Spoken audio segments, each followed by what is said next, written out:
Assalamualaikum warahmatullahi wabarakatuh. Pada kesempatan ini saya akan menyampaikan materi tentang pengelolaan sampah. Sampah itu adalah merupakan sisa dari kegiatan kita sehari-hari, yang dalam hal ini telah diatur dalam Undang-Undang Nomor 18 Tahun 2008 tentang pengelolaan sampah. Begitu juga dalam Peraturan Presiden Nomor 97 Tahun 2017 tentang pengelolaan sampah rumah tangga dan sampah sejenis sampah rumah tangga. Nah, sampah rumah tangga adalah sampah yang keluar dari lingkungan rumah tangga kita.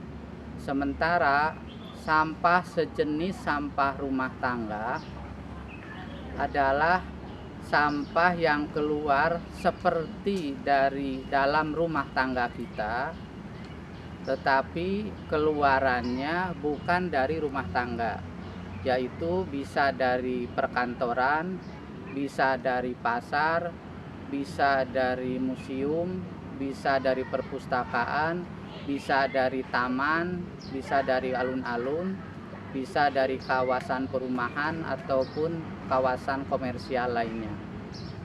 Nah, dalam hal ini saya akan menjelaskan tentang klasifikasi sampah baik berdasarkan Undang-Undang 18 2008 maupun Perpres 97 2017. Kita ketahui bahwa pada dasarnya ada dua jenis sampah tadi, yaitu sampah rumah tangga adalah sampah yang keluar dari rumah tangga. Itu diklasifikasi lagi menjadi dua jenis, yaitu sampah organik dan sampah anorganik atau non-organik. Nah, sampah yang klasifikasi organik ini diklasifikasi lagi menjadi sampah organik yang membusuk, ada sampah organik yang relatif lama membusuk. Nah, kemudian kalau sampah anorganik adalah sampah yang memang di samping tidak cepat membusuk, juga bahannya adalah dari bahan-bahan yang dibuat di industri. Misalnya bisa berupa kertas, bisa berupa seng, bisa juga berupa logam, dan juga berbagai jenis lainnya. Nah, yang dalam Undang-Undang 18 itu sendiri bahkan ada tambahan, yaitu sampah spesifik yang di dalamnya meliputi bahan yang mengandung B3, bahan B3,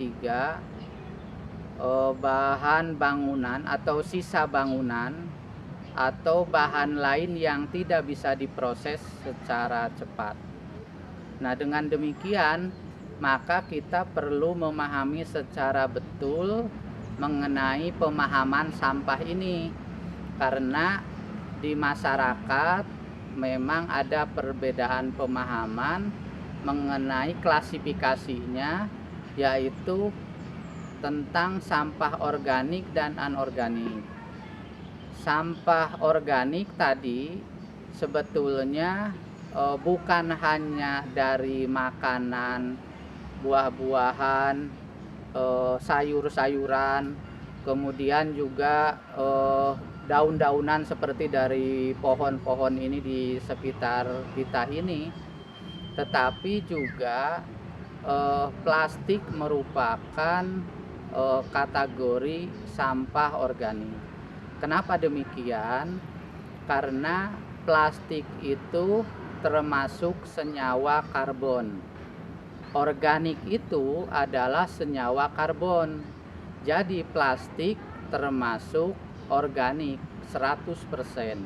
Cuma memang karena kita dipahamkan mulai dari pusat sampai provinsi sampai kabupaten kota di seluruh Indonesia ini bahwa sampah plastik ini diklasifikasikan sampah anorganik. Ini sebetulnya keliru, karena dalam ilmu kimia kita ketahui bahwa plastik itu merupakan senyawa karbon dan organik, artinya organik. Begitu juga berarti otomatis sampah plastik ini termasuk kategori organik, bukan anorganik. Cuma karena peraturan dari pusat sampai ke daerah diklasifikasi ke anorganik, saya kira mungkin harus kita ikuti saja walaupun itu keliru. Kemudian juga harus kita ketahui memang plastik ini adalah yang paling seolah-olah dibenci oleh banyak orang, karena misalnya tidak terdegradasi selama 50 tahun, 100 tahun, 500 tahun, bahkan bisa sampai 1000 tahun. Padahal yang namanya penanganan sampah itu tidak hanya dengan cara degradasi, tetapi sampah itu bisa diolah berdasarkan teknologi mutakhir dalam waktu hitungan jam, bahkan kurang dari 1 jam. Jadi asal kita tahu ilmunya, asal kita paham aturannya. Dan sampah ini sebetulnya termasuk yang kategori paling ramah lingkungan justru. Kenapa? Karena mulai dari prosesnya juga paling ramah lingkungan, proses pembuatannya, bahkan dari sumber asalnya juga termasuk yang paling ramah. Kemudian setelah diproses juga yang paling ramah, dan ketika hasilnya juga hasil produksinya termasuk yang paling ramah. Coba kita bandingkan misalnya plastik ketika diproses itu berdampaknya seberapa terhadap lingkungan.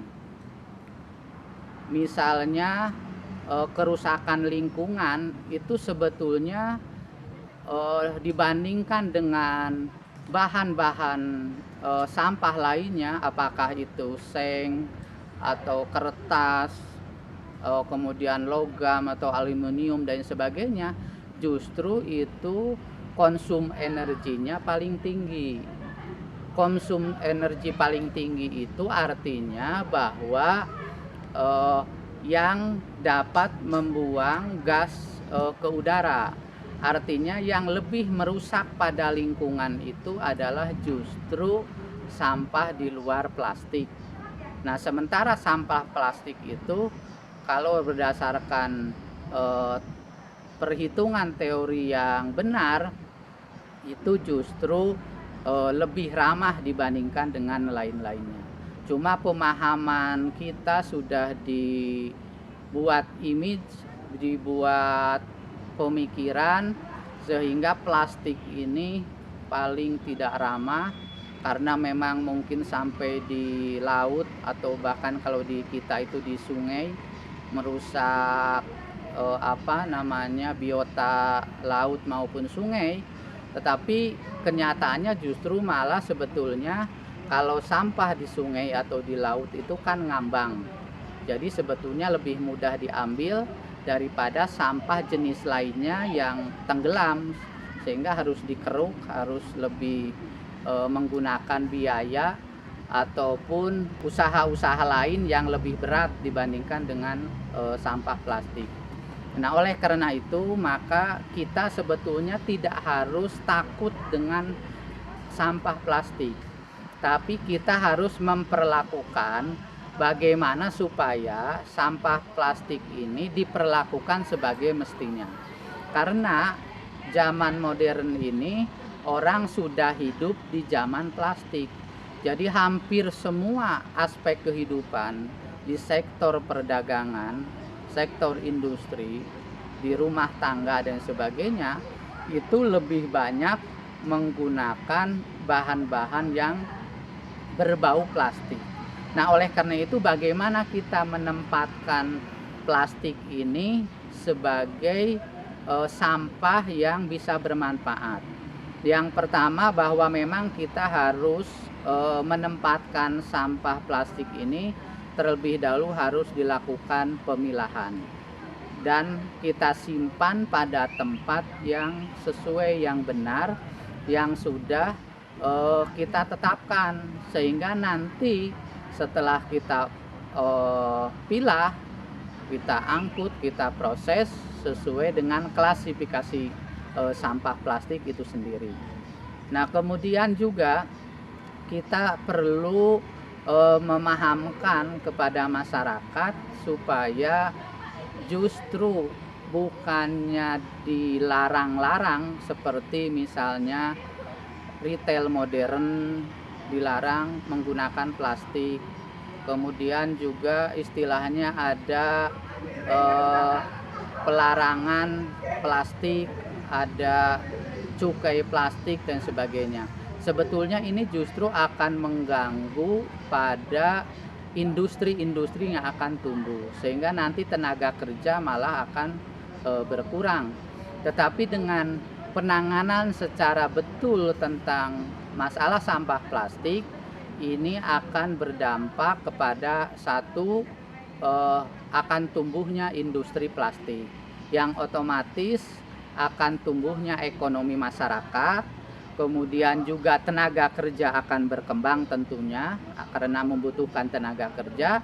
Kemudian di sektor perdagangan, orang-orang yang jual-jual dengan menggunakan plastik ataupun jenis lainnya tidak akan dilarang.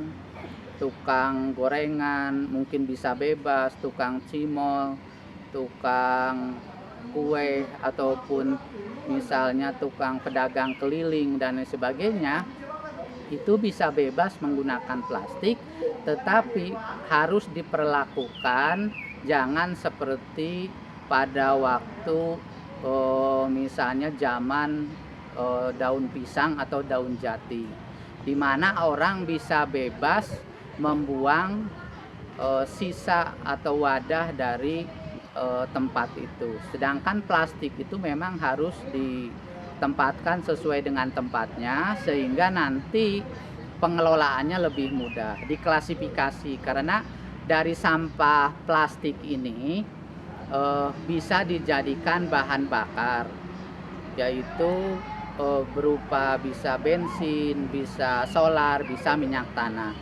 Kalau misalnya kita klasifikasi 3 jenis. Tapi kalau mau kita gabung misalnya satu jenis saja, itu nanti jadi bahan bakar kompor.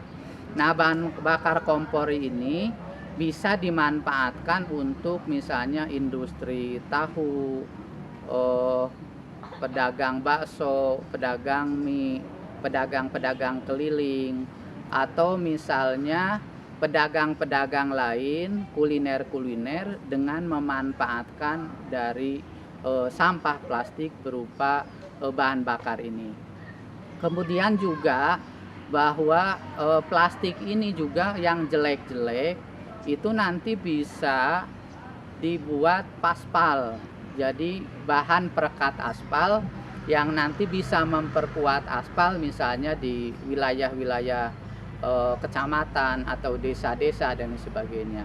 Nah, ini yang bisa kita kerjakan sehingga nanti masalah plastik ini benar-benar bisa digunakan. Kemudian kita kembali ke klasifikasi sampah tadi, bahwa sampah itu ada 2 jenis, yang organik dan anorganik. Nah, yang organik itu sendiri ada organik yang membusuk, ada organik yang lama membusuk. Nah, yang organik cepat membusuk itu seperti misalnya sisa dari nasi kita makan, kemudian misalnya cangkang dari sayuran atau buah-buahan ketika kita kupas mesti ada kulitnya atau cangkangnya. Kemudian sayuran kita misalnya atau ibu-ibu motong kangkung di rumah mesti ada sisa yang terbuang, itu termasuk organik. Atau misalnya dedaunan yang dari pohon-pohon kita seperti di sekeliling ini, itu juga termasuk kategori sampah organik yang cepat membusuk. Nah, bagaimana penanganan sampah organik yang cepat membusuk ini? Ini perlu dilakukan dengan cara pertama bahwa itu bisa dibuat untuk maggot misalnya. Maggot itu sendiri bisa secara alamiah kita lakukan dengan mengolah pupuk organik membusuk ini, bisa juga dengan media misalnya BSF ya, dengan lalat hitam. Nah, yang untuk biasa sederhana ini misalnya kita bisa membuat maggot yang nanti dimanfaatkan untuk pakan ternak. Itu diantaranya karena memang maggot ini atau belatung ini justru sangat baik untuk protein hewani, untuk ikan ini sangat baik gitu. Kemudian untuk organik lainnya juga bisa dibuat untuk pupuk cair dan pupuk padat. Pupuk cair ini bisa dimanfaatkan nanti untuk pertanian padi, jagung, palawija dan sebagainya. Kemudian juga misalnya kita untuk tanaman-tanaman di sekitar rumah kita atau di kebun kita berupa apotek hidup misalnya atau warung hidup, sehingga nanti kita tidak bergantung lagi pada pupuk kimia semata-mata, tapi kita dapat menggunakan pupuk organik ini dari sampah kita yang ada di rumah. Dan kandungan sampah organik ini tentu sangat luar biasa karena bisa meningkatkan unsur hara tanah. Jadi pH tanah aja mungkin yang biasa dengan pupuk kimia hanya mungkin 3-4 pH, ini bisa tentu menjadi 6 atau 7 karena memang kandungan bahan organik ini sangat dibutuhkan dan sangat bagus bagi tanaman-tanaman kita. Kemudian juga tentu pupuk ini bisa juga dibuat dari sampah organik itu berupa pupuk padat tentunya, dengan cara yang tentu bisa lakukan juga dengan cara-cara yang sederhana. Nah, oleh karena itu maka kami mengharapkan cara-cara mulai yang termudah, tradisional, dengan cara tanpa modal katakanlah, ataupun nanti dengan modal sedikit, kemudian juga mungkin bisa dengan tanpa teknologi, bisa juga nanti kita dengan teknologi, dan teknologi juga bisa dengan teknologi yang murah atau teknologi yang mahal tentunya. Nah, cara untuk penyelesaian sampah organik membusuk ini, bahwa di Kabupaten Wonosobo ini komposisi sampah kita itu 70,09 adalah sampah organik membusuk, yang seharusnya tidak masuk ke TPA. Itu pun baru sebagian dari desa kelurahan yang ada, hanya di wilayah RIK dan desa-desa tertentu saja. Coba bayangkan kalau misalnya semua sampah organik ini masuk ke TPA. Padahal TPA kita sudah over kapasitas, sudah overload, sehingga hampir sudah tidak bisa lagi nanti beberapa waktu lagi memuat sampah dari desa-desa atau kelurahan yang ada di Kabupaten Wonosobo. Nah, oleh karena itu maka sampah organik membusuk ini harus tuntas 100% di masing-masing desa atau kelurahan. Dari masing-masing desa ini diharapkan itu tuntas atau ditangani langsung di masing-masing rumah tangga. Bagaimana caranya? Kalau yang tanpa modal sama sekali, yaitu dengan cara membuat lubang. Misalnya ukuran panjang 100 cm, kemudian lebar 50 cm, tingginya misalnya 50 cm. Atau misalnya mau 50 cm kali 50 cm kali 50 cm juga boleh, tergantung lokasinya. Nah, itu sampah-sampah yang sisa dari dapur kita itu, dari rumah tangga yang membusuk, seperti tadi saya sampaikan, sisa nasi, sisa buah-buahan yang membusuk atau kulitnya, sisa sayuran yang terpotong-potong yang tidak dimasak, kemudian daunan yang ada mungkin di sekitar kita, di pohon kita, lah masukkan pada lubang yang sudah kita buat. Kalau dari setiap rumah tangga itu sendiri misalnya bisa buat satu lubang itu, saya kira itu cukup dari lebih dari 2 bulan penuhnya. Kalau misalnya ukuran 100 cm kali 50 kali kedalaman 50, saya kira 2 bulan itu bisa lebih. Ya, tergantung nanti komposisi sampah di kita, banyaknya anggota keluarga kita, tapi saya yakin itu bisa lebih. Nah, kalau misalnya bisa mengganggu umpamanya karena terlalu lebar, ya tinggal dipersempit. Lokasi pembuatan lubangnya bisa dipersempit lagi, diperkecil lagi, dan nanti kalau kelihatan kurang bagus bisa ditutup nanti biar tidak kelihatan sampah. Kemudian cara lain juga misalnya dengan membuat biopori. Biopori itu lubang-lubang kecil, misalnya diameter 20 atau bahkan 15 kalau tidak ada tempat, 10 bahkan, itu tidak apa-apa.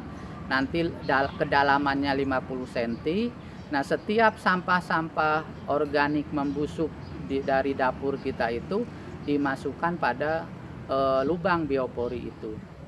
Dan tentu nanti karena kecil, otomatis kita harus sering membuat lubang biopori. Mungkin bisa 3 hari sekali atau seminggu, bahkan mungkin bisa 2 kali atau 3 kali dan lain sebagainya. Tapi nanti tergantung juga dari sampah kita dari dapur kita ini. Tapi yang jelas itu dapat menuntaskan 100% sampah organik membusuk kita. Jadi sisa makanan dari dapur dan dedaunan yang tumbang atau yang jatuh, yang memang udah layu di lantai, di tanah, kita tinggal masukkan saja ke lubang biopori atau lubang-lubang yang besar tadi yang sudah dibuat. Nah, nanti ditunggu tentu prosesnya sampai ke misalnya kurang lebih 21 hari atau 30 hari, sehingga nanti ada proses pembusukan dengan proses secara alamiah. Nah, ini artinya kalau di sini dilakukan oleh semua desa kelurahan atau warga masyarakat di setiap kakak, berarti kita sudah mengurangi sampah 70% lebih. Atau rata-rata katakanlah di kelurahan atau di desa masing-masing itu misalnya 60% yang sampah organik membusuk ini. Berarti kita sudah mengurangi 60% sampah organik yang tidak lagi dibuang ke TPA, tapi dimanfaatkan di lingkungan rumah tangga kita sendiri yang nantinya bisa untuk menanam berbagai jenis tanaman, baik apotek hidup maupun warung hidup yang tadi sudah saya sampaikan. Sehingga tidak lagi perlu membeli pupuk kimia, karena itu sangat bagus dan cukup untuk menumbuhkan dari tumbuhan atau tanaman-tanaman kita yang kita buat. Selanjutnya, bahwa untuk menangani sampah-sampah ini bagaimana caranya? Ya, sebaiknya kita di masing-masing desa kelurahan itu membuat tempat pengelolaan sampah terpadu atau tempat pengelolaan sampah dengan pola reduce, reuse, dan recycle TPS 3R atau dengan membentuk bank sampah. Kami di Dinas Lingkungan Hidup ini sesuai dengan kebijakan dan strategi daerah Kabupaten Wonosobo nomor 46 2018 sudah membuat roadmap atau skema di mana pada tahun kemarin 2018 itu kita membuat rencananya membentuk 93 bank sampah, 2019 120 bank sampah, tahun 2020 ini 120 bank sampah, tahun 2021 120 bank sampah, sehingga tahun 2030 itu diharapkan kita punya 1000 bank sampah. Begitu juga TPS 3R atau TPST, kita setiap tahunnya menargetkan membangun 4 atau 5 TPST khususnya skala kecamatan. Walaupun nanti lokasinya ada di wilayah kelurahan atau desa tertentu, tetapi nanti fungsinya bisa menangani sampah di kawasan desa itu. Mungkin awalnya satu desa, nanti desa sebelahnya bisa bergabung, kemudian desa di lingkungan desa itu nanti bisa bergabung, sehingga nanti fungsi TPST TPS 3R ini bisa benar-benar membawa dampak perubahan dalam pengelolaan sampah di wilayah kecamatan atau desa. Kemudian untuk bank sampah tentu kami harapkan memang setiap desa atau kelurahan minimal ada satu bank sampah. Satu bank sampah, syukur-syukur lebih dari satu. Kenapa demikian? Karena nanti bank sampah ini akan punya andil besar di tiap desa kelurahan untuk menangani sampah, baik itu sampah organik maupun anorganik. Jadi jangan dianggap bahwa yang sementara ini berkembang mungkin bahwa bank sampah itu hanya nangani sampah anorganik saja, tidak, tetapi yang organik juga bisa ditangani oleh bank sampah. Dan bank sampah ini tentu diharapkan dibentuk oleh masing-masing desa minimal satu, syukur-syukur bisa, kalau ada 3 pedukuhan mungkin bisa 3 dukuh itu ada bank sampah sendiri. Jadi bank sampah unit di pedukuhannya, nanti ada bank sampah tingkat desanya. Nah, dari bank sampah ini nanti dibentuk berdasarkan kesepakatan dari masyarakat yang nanti dilegalisasi atau di SK-kan oleh kepala desa atau kelurahan masing-masing. Dan tentu nanti mekanismenya tentu karena bank sampah ini rata-rata memang dibentuk oleh orang-orang yang bekerja, maka proses jam kerjanya bisa mengambil waktu yang sekiranya tidak mengganggu kegiatan-kegiatan pengurus atau pengelola bank sampah, yaitu bisa pada hari Sabtu misalnya, atau pada hari Minggu misalnya seminggu 2 kali, atau minim-minimnya mungkin seminggu sekali. Nah, caranya bagaimana? Tinggal nanti disepakati membentuk pengurus. Kemudian nanti kalau sudah membentuk pengurus tentu menentukan pola kerjanya seperti apa. Nanti dirembuk dengan warga atau masyarakat di masing-masing RW atau RT di kelurahan atau desa itu. Kemudian nanti masyarakat bisa diatur, ditentukan kesepakatannya, misalnya apakah sampah itu disetorkan ke bank sampah atau diambil oleh pengurus atau pengelola bank sampah. Nah, dari masyarakat nanti tetap harus dipilah dulu, jangan dicampur aduk baru di bank sampah dipilah, tetapi dari masyarakatnya sudah dipilah. Ini yang organik, misalnya membusuk tadi seperti dari sisa-sisa makanan dan buah-buahan sayuran. Kemudian yang organik plastik itu khusus misalnya plastik.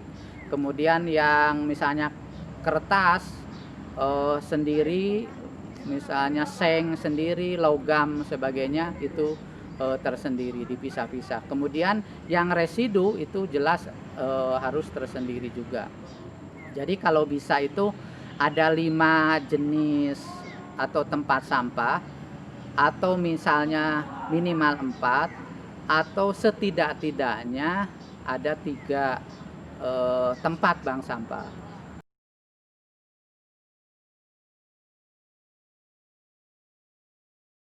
Nah, di Jakstrada kita bahwa sesuai dengan skema itu memang akan kami apresiasi bank sampah atau TPST atau TPS 3R itu yang memang benar-benar bisa ngelola sampah 100%, bank sampah atau TPST TPS 3R mana, yang bisa ngelola hanya 50% yang mana. Sehingga kami di Jakstrada itu sudah membuat insentif dan disinsentif. Insentif ini tentu akan memberikan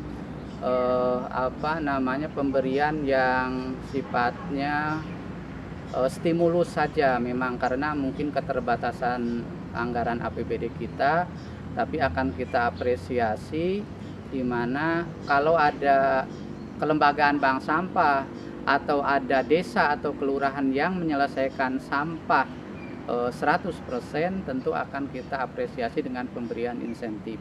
Kita akan berlakukan bagi desa, kelurahan atau masyarakat yang melakukan pelanggaran terhadap kebijakan persampahan, misalnya membuang sampah di sungai atau membuang sampah di sembarang tempat dan sebagainya, tidak sesuai dengan aturan. Nah, oleh karena itu kami harapkan nanti semua pemerintahan kelurahan atau desa bisa bersinergi, dan kami siap membangun mungkin tadi sesuai skema kami, misalnya kalau ada rencana dari desa atau kelurahan yang mau membangun TPST atau TPS 3R atau bank sampah, nanti anggarannya bisa di Dinas Lingkungan Hidup dengan cara tadi syaratnya tentu desa kelurahan menyediakan lahan yang memadai, minim-minimnya 300 meter persegi minimnya, syukur-syukur bisa 1000 meter persegi. Kemudian ada pengelolanya, pengurusnya. Kemudian ada anggaran dari desa atau kelurahan untuk pegiat lingkungannya atau pengelolanya. Kemudian juga tentu ada alat yang dibeli oleh desa kelurahan yang nanti sisanya tidak tercukupi, baru dianggarkan dari Dinas Lingkungan Hidup. Saya kira itu cukup demikian. Mudah-mudahan ini bisa bermanfaat bagi kita semua. Billahi taufiq wal hidayah. Assalamualaikum warahmatullahi wabarakatuh.